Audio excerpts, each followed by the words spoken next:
Assalamualaikum warahmatullahi wabarakatuh. Halo teman-teman semua. Saya Wahyu Tri Hidayati dari PAI semester 2.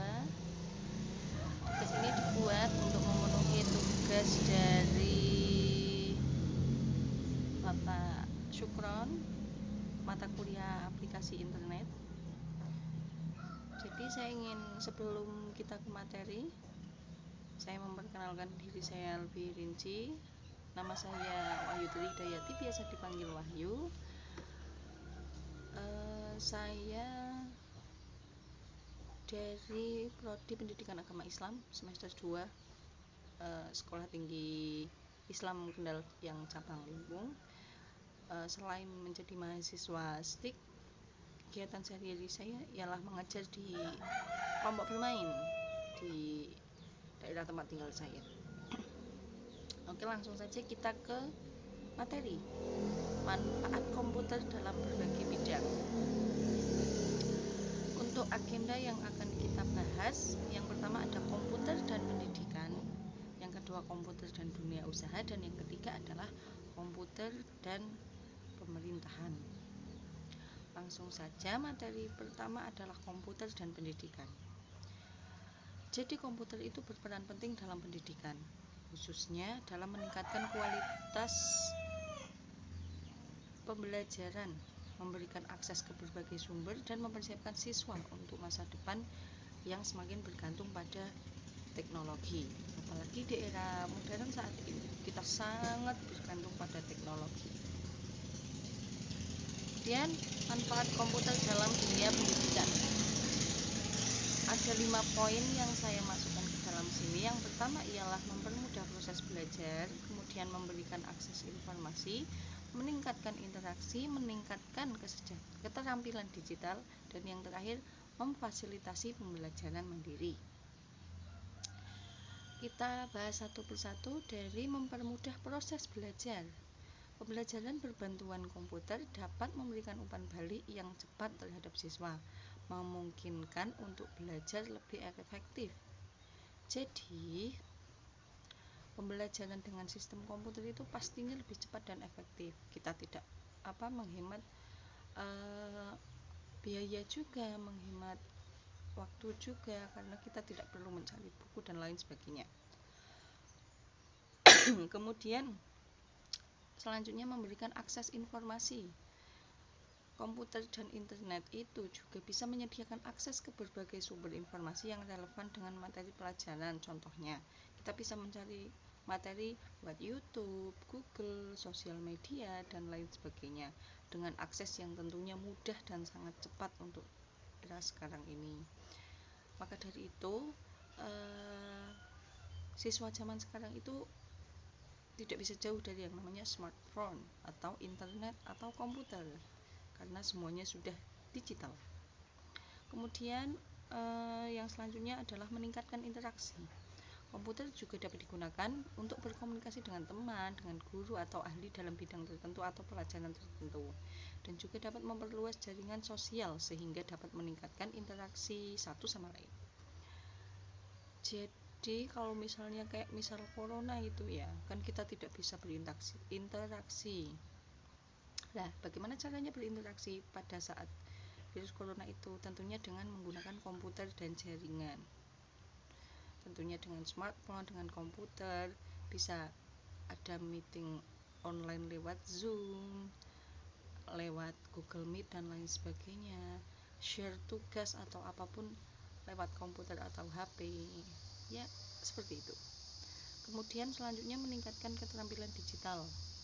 Penggunaan komputer secara rutin dapat membantu mengembangkan keterampilan digital yang tentunya penting untuk masa depan, seperti pemrograman, analisis data, dan komunikasi online. Jadi, penggunaan komputer atau internet secara rutin juga bisa membantu kita mengembangkan kemampuan digital kita, karena internet, komputer, dan digitalisasi itu semakin berkembang dari tahun ke tahun, dari masa ke masa. Jadi kita tidak boleh jadi seseorang yang gagap teknologi, seperti itu. Kemudian yang terakhir ada memfasilitasi pembelajaran mandiri. Dalam hal ini pendidik dapat memberikan umpan balik terhadap siswa secara personal dan kreatif sehingga mendorong mereka untuk belajar dan lebih aktif dan mandiri. Oke, itu dia 5 manfaat komputer dalam dunia pendidikan. Kemudian ada lagi, kemudian kita lanjut ke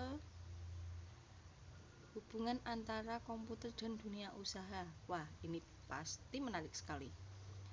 Ada beberapa manfaat komputer bagi dunia usaha. Sebenarnya banyak, tapi di sini saya mencantumkan 7 poin pentingnya saja. Manfaat yang paling penting. Yang pertama adalah mempermudah sharing file. Kedua, menjaga privasi data usaha. Kemudian mempermudah komunikasi. Informasi lebih mudah untuk disampaikan. Kemudian akses data server lebih mudah, hemat waktu dan tenaga, dan fasilitator internal dalam sebuah usaha atau perusahaan.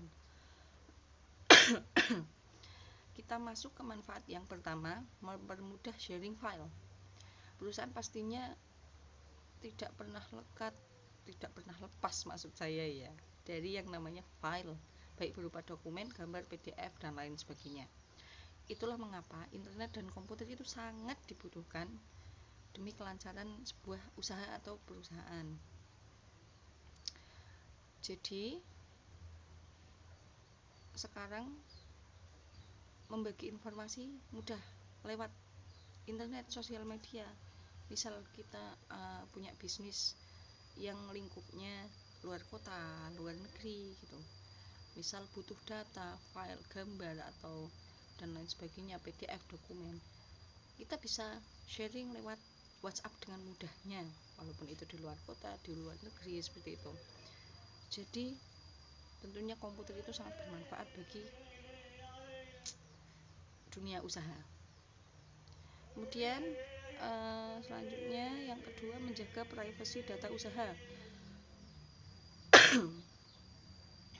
Kehadiran komputer dan jaringan bagi seluruh usaha itu mampu menjaga kerahasiaan data dan dokumen bersifat privasi. Pemilik dapat mengatur akses file sehingga tidak dapat diakses oleh sembarang orang. Contohnya, komputer yang kita gunakan bisa dikasih password. Terus ada file-file atau aplikasi tertentu yang bisa kita jaga privasinya. Jadi tidak sembarang orang bisa masuk ke file atau masuk ke aplikasi atau masuk ke data tersebut. Kemudian mempermudah komunikasi, tentunya sama dengan dunia pendidikan. Di dunia usaha juga komputer berguna untuk mempermudah komunikasi. Dalam sebuah usaha atau perusahaan, kerjasama tim tentunya sangat dibutuhkan untuk membangun sinergi bisnis. Mengembangkan usaha juga, bahkan komunikasi menjadi elemen utama agar kestabilan kerjasama dan kekuatan tim itu selalu terjaga. Jadi komunikasi dalam dunia bisnis itu sangat penting, antar karyawan, antar atasan, jadi sangat penting. Jadi komputer itu sangat berperan penting dalam komunikasi di dalam perusahaan atau dunia usaha. Kemudian ada informasi lebih mudah disampaikan. Jaringan dalam komputer bisa membuat arus informasi menjadi lebih lancar. Dengan begitu, kinerja akan semakin meningkat, menambah kredibilitas sebuah perusahaan. Jadi informasi terupdate pun dapat dengan mudah tersampaikan dan lebih cepat tentunya karena komputer itu sendiri. Selanjutnya adalah mempermudah akses data atau akses data lebih mudah. Jadi setiap perusahaan itu pastinya memiliki server masing-masing. Jadi server itu sendiri dapat mempermudah karyawan untuk mengakses segala data internal perusahaan, tentunya untuk pekerjaannya. Jadi kita tidak perlu kayak zaman dulu memilah-milah ribuan berkas file dalam bentuk kertas. Jadi kita tinggal mencari apa yang kita butuhkan, nanti akan muncul dengan sendirinya, seperti itu. Kemudian yang selanjutnya, hemat waktu dan tenaga. Tak hanya efisien dan efektif dalam menyampaikan ide informasi, jadi komputer dan jaringan juga dapat lebih menghemat waktu dan tenaga. Karena apa? karena perusahaan tidak perlu menyediakan tenaga dan waktu yang terlalu banyak dalam pemeliharaannya, lebih mudah, lebih singkat, lebih simple, seperti itu. Kemudian yang terakhir, fasilitator internal sebuah perusahaan. Dalam urusan internal sebuah perusahaan, komputer dapat membantu urusan lebih efisien. Misalnya saat melakukan rapat atau meeting, perusahaan hanya perlu menggunakan software yang setiap karyawannya pasti punya dan dapat mengaksesnya. Nah, jadi urusan apa-apa lewat komputer gampang. Oke, yang ketiga ini adalah hubungan komputer dengan pemerintah, atau yang terakhir ini ya. Jadi komputer itu memberikan banyak manfaat untuk pemerintah, terutama dalam meningkatkan efisiensi, transparansi, kemudian dan pelayanan publik. Manfaat ini meliputi pengelolaan data, komunikasi, dan pengambilan keputusan yang lebih efektif tentunya. Jadi di sini ada 4 manfaat yang saya masukkan ke dalam PowerPoint ini. Yang pertama, peningkatan pelayanan publik. Yang kedua, peningkatan efisiensi dan produktivitas. Yang ketiga, peningkatan transparansi dan akuntabilitas. Dan yang terakhir, peningkatan keamanan data dan informasi. Kita bahas satu persatu. Yang pertama, peningkatan pelayanan publik. Komputer memungkinkan pemerintah menyediakan layanan publik secara online.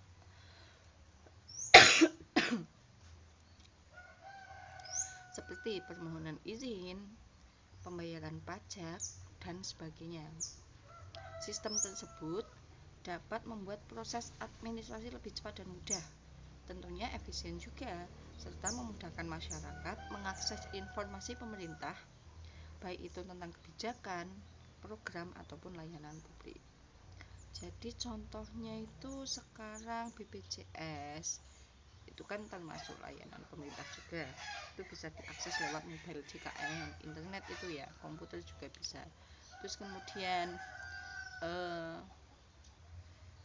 sebuah instansi, misal seperti yang ada di sekolah-sekolah, khususnya sekolah saya juga, misal memperpanjang dapodik dan lain sebagainya, bisa dilakukan lewat laptop atau komputer.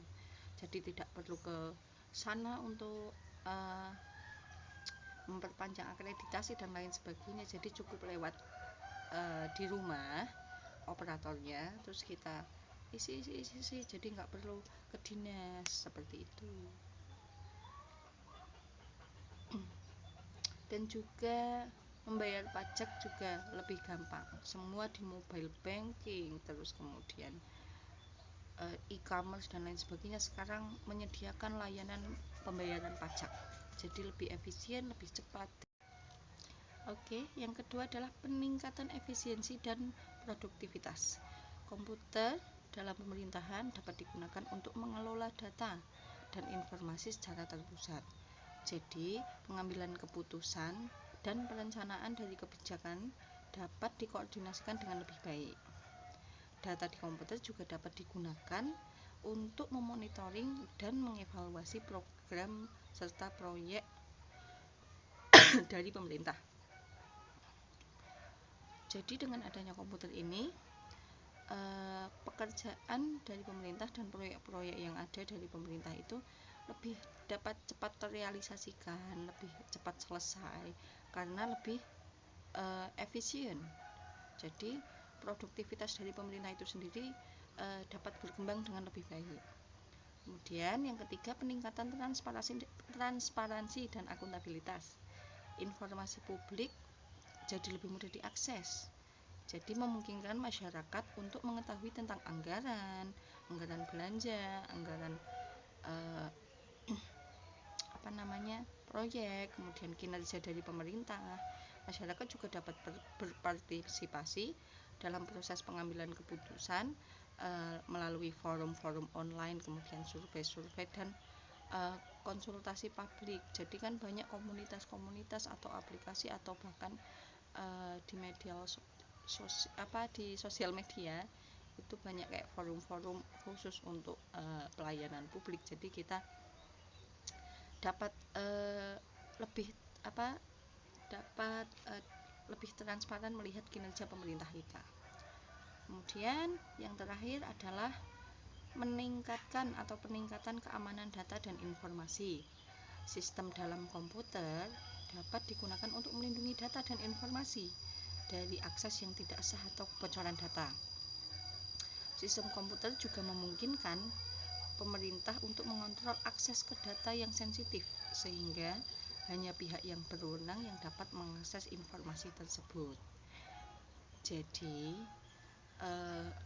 seperti semisal kita aplikasi-aplikasi dari pemerintah, e-government dan lain sebagainya itu, aplikasi komputer dari pemerintah itu hanya dapat diakses dengan kita, misalnya dengan memasukkan nick, dengan memasukkan nama atau password tertentu.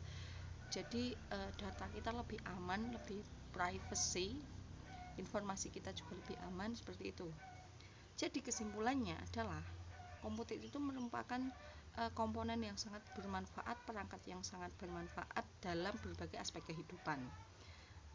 Mulai memudahkan kita dalam belajar, sekolah, kemudian mempermudah pekerjaan kita, apalagi yang di perusahaan atau di instansi yang bekerjanya dengan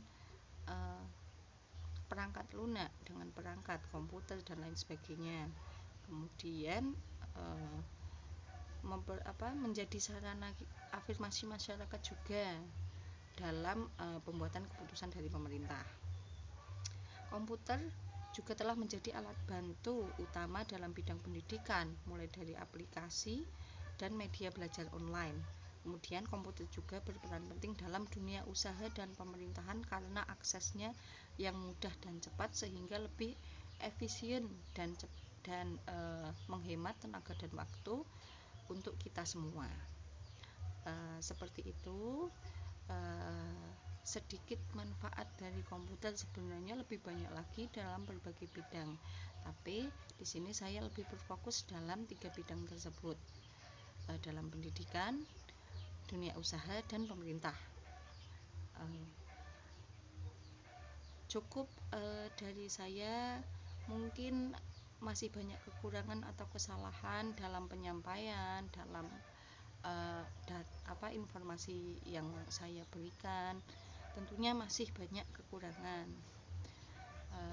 Untuk itu saya berterima kasih dan meminta maaf yang sebesar-besarnya. Wassalamualaikum warahmatullahi wabarakatuh.